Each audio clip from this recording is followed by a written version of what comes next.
Alright, so we have a car here that has a misfire. We're going to do a power balance. I want you guys to let me know which cylinder is causing the misfire. So what we're going to do now is start the car up. Okay, you guys ready? You got to pay attention.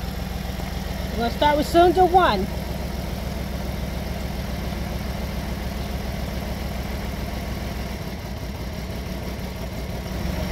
We're going to go to cylinder 2.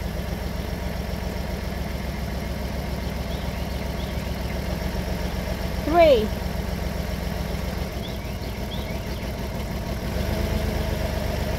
4. 5. Last one.